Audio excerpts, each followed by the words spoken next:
Hi friends, I'm Abby and welcome back to my channel. Today I'm going to be talking about all of the books that I read in the month of May. Yes, May. So May, I thought I had a good reading month, but then I was like looking at the numbers and I didn't have a very good reading month. I don't know, like I felt like I was always reading, like I felt like I was constantly reading something new, something different. Apparently not. I guess as a whole it makes sense because I did have quite a busy month. Like I think I had plans every single weekend in the month of May. So it's not as though I could really make up the time at the weekend for being busy during the week because my weekends were packed. Like there was not a free weekend. And I have been going into the office a lot more. And instead of commuting on the public transport, I've been cycling into the office, which is very good for my health. Like it's good at exercise because it's a 30k round trip, but I can't read during that time. And do not suggest audiobooks because that is not safe. It's not safe to cycle and listen to audiobooks, at least not on the roads that I'm on. So I guess I just haven't really had the time to be reading lots. But anyway, I did still read 5 books. So 5 great books in the month of May, coming to a total of 2,364 pages.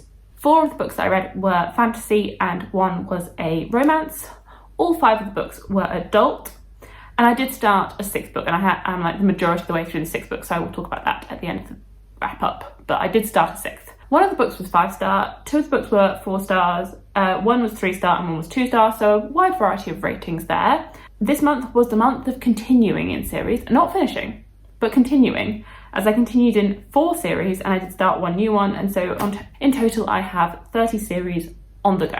And I still feel like continuing into June that I'm continuing in series and not finishing them, but I guess that's half the work. That's like a lot of the progress, is that I am continuing, that I'm working on my series. I just haven't got to the final stage where I finish them. I'm doing all the work, but I'm just not getting any of the satisfaction of finishing the series. In order that I read them, and best book first, I read The Hunger of the Gods by John Gwynne. I think I started this in April and I finished it in May, at the very beginning of May, and I could not put this book down. Oh, it's got a hair on it. Oh no, oh, why has it got muck on the back? No, this is not good. What muck has this fallen into? Oh, you poor thing. I'm very sorry. I loved this. I adored this. Who's surprised? I'm not at all surprised that I really liked this because I love John Gwynne's books as a whole. I've read everything that he had published, from The Faithful and the Fallen, In the Banished Lands, to this new series, The Bloodsworn. And I was a little bit anxious going into this one because it had been, I guess, a year since I read The Shadow of the Gods. And I was like, oh no, what happens if I've forgotten some details? John Gwynne, because he's the best, knew that we might have forgotten some details. And so we had a very detailed character list and a detailed synopsis at the beginning of this book for those of us that forget things. And that's like recap, perfect, absolutely perfect. By the time I started the book, I was like, I know what's happening. I know where we're going. I know what we're doing. I really like this as a continuation of The Shadow of the Gods. And for me, this one, it was better. Like, I feel like this one was a step up from The Shadow of the Gods. I felt like I got to know our characters so much more. So The Shadow of the Gods is a Norse-inspired fantasy story, so it's quite dark, and you're following 3 main protagonists, Elvar, Orca and Varg. Varg is an ex-slave as he falls into this warband. Elvar is part of another warband and she has come from quite a wealthy family. She's trying to make a name for herself outside of that. And Orca is a mother, and at the beginning of the book her path gets shaped by some events and there's a catalyst for her journey. So those are our 3 main protagonists. In this, the protagonists expand. We get 2 more POVs, and these are more of a villainous, not so good guy point of view, and I love that. I think that this is a theme with John Gwynne and what he does, because I've noticed it in his previous 2 series, that he will incorporate the villain perspective in the continuations, in the sequels. And I just love it. I love getting the villain's perspective. I love seeing their decisions and why they're making those decisions, and I really like that.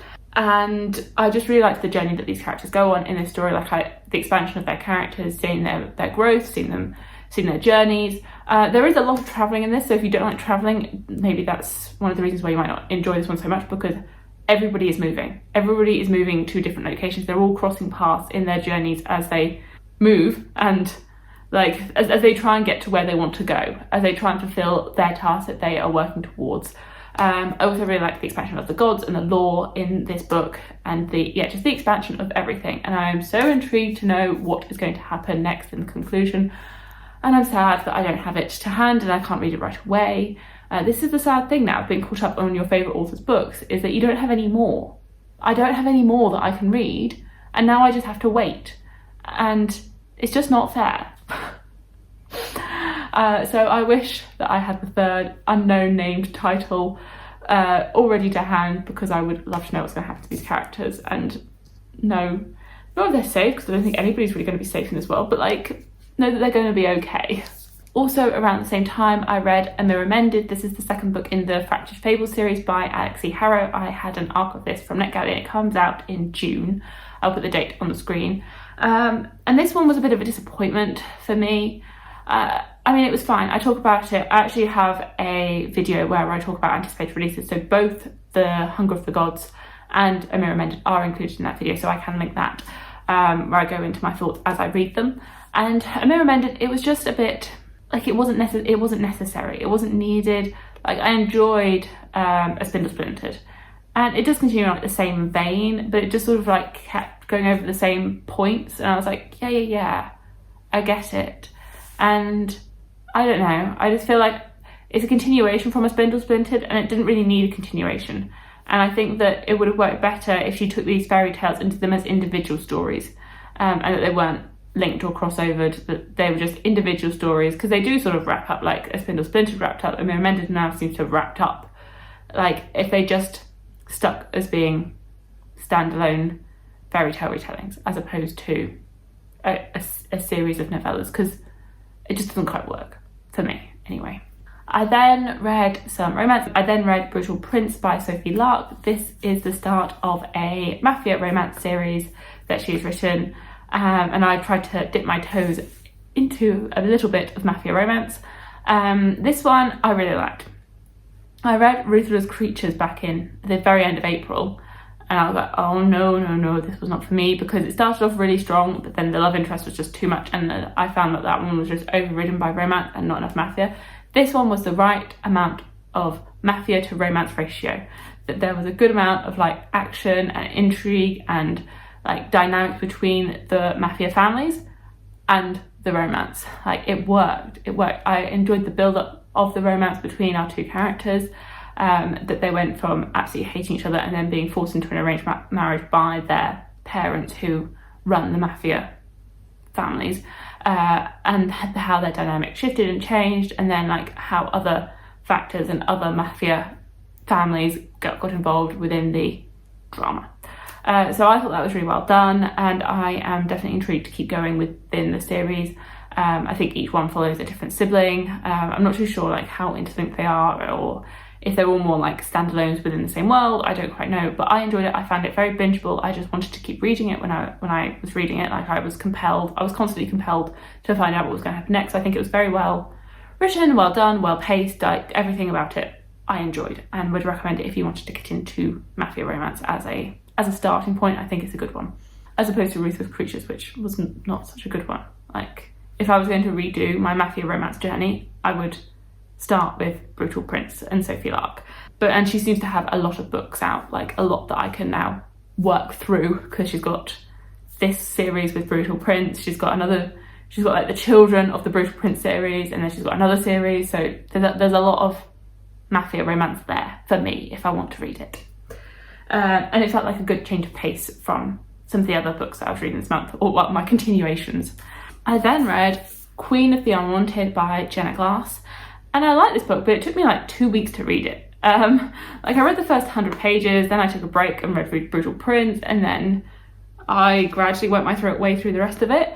And the thing is, I liked it, but it just kept going. Like, it was, I don't know, it wasn't that long. Well, it's like 570 pages, but it took me 2 weeks, and I felt like I was constantly reading it. But obviously I wasn't, because it took me 2 weeks to read it. So this is a continuation from The Women's War, which I read back in March. I preferred The Women's War to Queen of the Unwanted. I feel as though this was a good continuation. And I think there were lots of elements in this that I liked. I liked the introduction of, again, the new characters within this. And I liked the continued tension and political situations within the world. And the continued pressures and the continued dynamics of where things were going to go. That there was a lot of things that I enjoyed in this, and I'm definitely intrigued to see where the third and final book goes when I get to that, hopefully in June. But I do have issues with it because I felt like there were some points that were just a bit too much on the nose, and it didn't really leave room for like other aspects. Like this whole world is structured around a political system that women have no power, women have no agency. And at the beginning of book one, there is a catalyst that means that women do have a bit more agency and do have a bit more power over themselves. And the magic within this world is separated out into magic that men can access and magic that women can access. And then there's a few bits that are neutral. And following this catalyst, there is more availability of women's magic. And in one of the kingdoms, one of the women actually becomes queen following events with the rest of her family. And then you're also feeling Alice or Alice, who is a mother, and her journey. What did seem a bit like in this book, I felt like there was no diversity. For a book that goes on about women and women wanting to have power, women want to have agency over their own bodies and over their own lives, it doesn't really give any other diversity. Everyone seems to be very heterosexual, and that's fine, but it's not fine, because I just wanted a little bit more like, in this world, you're probably going to have people that aren't heterosexual. You probably will. And also, like, the main villain or the main character that everybody hates is villainified by his weight. And that seems to be his main characteristic, is that he is large and gluttonous. And I get it, he's fat. But does that have to make him a villain? I mean, I get he's a villain, that's who he is. But why do we have to keep going on and on about his weight? Like, can we move on from that, please? Like, can he just be a villain for villain's sake? Doesn't have to be a villain because of being large and gluttonous, because he's the only large character within this book. It's not like there are other large characters that are seen in a good light. It's just he's the villain and he's fat. I don't know, like, I still enjoyed it, but those elements seem to just niggle away at me. And that although I was enjoying, like, I enjoy the writing, I enjoy the politics, I enjoy all of our characters and seeing the machinations going on. I mean, this is a very political heavy book. The same as the first one, it's very political. Like, it is focused around these countries and how they are dealing with the changes to the magic and the changes to the landscape of the world. Like, I do really enjoy that aspect to it, and I am definitely intrigued to see where it's going to end and what's going to happen to our characters and where they're going to end up. Those sort of slight niggles did detract from my enjoyment of the book as a whole. So it was a bit of a mix reading through it, especially as it seemed to take me a very, very long time to read. Like, I read the first 100 pages so quickly, and then it just seemed to take me a very long time to get to the end of it. The final book that I finished, I feel like I must have read another book, but I really didn't have anything else written down that I read this month, but I don't really know what happened. But the final book that I finished was Child of the Prophecy by Juliette Marillier. This is the third book in the Seven Waters series, the first book being Daughter of the Forest. I really like this one. So I believe with this series, it was originally written as a trilogy and then extended into a 6-book series. So I guess I could view this as a finale in a way. I mean, it does say a captivating finale on the back of it, but I do know that there is a continuation that I think quite a few years after she did continue within this world. Though I cannot find any sort of matching edition sets for books 4 to 6, that my collection of this series is going to look very, very messy. The first book, Daughter of the Forest, absolutely loved it, 5 stars. These are set in medieval, I don't know, 6th century old, very, very old Ireland, when Ireland and Britain were at war, and it sort of follows the fairy tales and the myths and lore of Ireland and England at that time. And then each book is a generation further down the line. So the first book, Daughter of the Forest, is a 6 Swans retelling, and then books 2 and 3 are their own stories within themselves. Book 2, Son of the Shadows, is the children of the first book, and this again is children of book 2. So very much a generational story. And I liked this one. I really liked our main character within this. She's a bit more morally grey, I'd say, than the first two. Like the first 2 books, the main characters are much more goody two-shoes. And this one, she's a bit more, like, she wants to do good, but she also doesn't feel as though that's right for her necessarily, at least in the beginning. That she's trying to find her own place in the world, trying to discover who she is as a person, following her upbringing.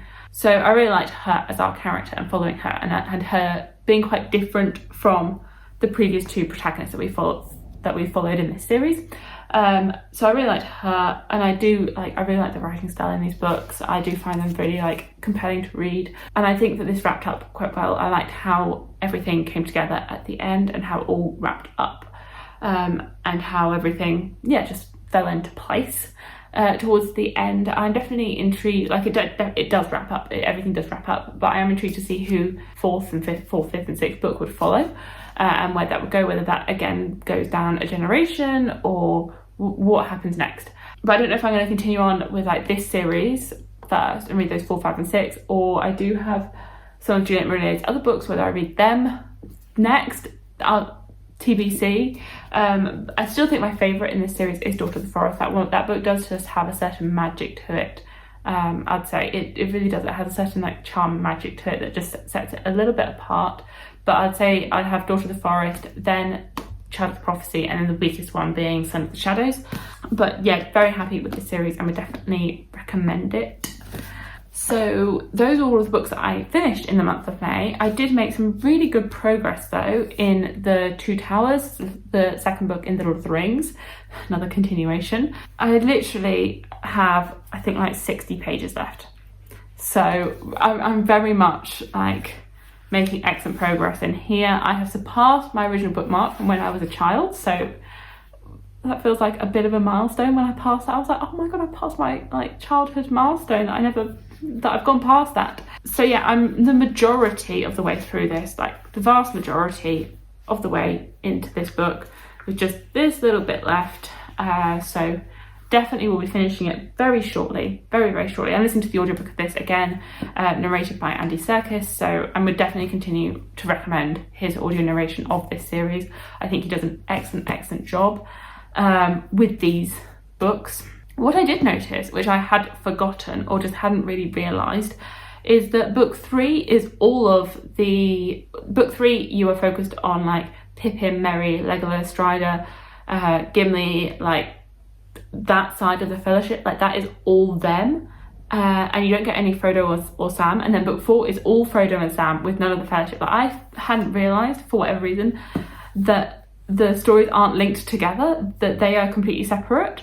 And that's the way it's being structured, that the structuring isn't interwoven multiple perspective. There's multiple perspective in the book 3 between those other characters, but Frodo and Sam are completely separate. I just hadn't clicked that. I don't know why I hadn't clicked that, but I hadn't clicked that until I was reading it. And I was like, but where's Frodo and Sam? Why have I got no Frodo and Sam yet? You don't get them until book 4. I haven't rewatched the film yet, and I definitely will rewatch the film, but and it's been like, I don't know, 10, 15, 10. It's been many years since I watched the films, so I need to like see how I feel about it as a film as well, because I'm pretty sure that like interweaves things. It doesn't just have like one then the other.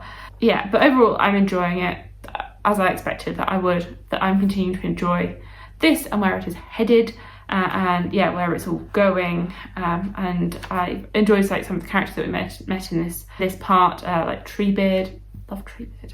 So yeah, definitely plan to finish this off in the next couple of days. Hopefully it won't take me very long to get through that final little bit, and then maybe I can read The Return of the King also this month. And then I have also started another book. Maybe if I had just focused on reading The Two Towers, I'd have finished that in the month of May. But no, I decided to start another one. The Two Towers was on audio and this is physically. And I have started The Wall of Storms by Ken Liu, yet another continuation in a series that's not a finale.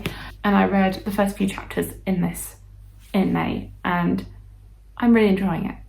I don't want to like jinx it, but I'm really enjoying this, so positive thoughts here. And I have kept reading this a bit more into June, as it is the 2nd, 3rd of June now that I'm filming this. So definitely really enjoying this, and will continue and finish this in June, where I can have my final thoughts in my June wrap up. But just so you know, this has been started at the very end of May. There we go, those are the books that I read in the month of May. Let me know if you've read any of these, if you have any thoughts on them, and thank you so much for watching, and I will see you in my future videos. Bye!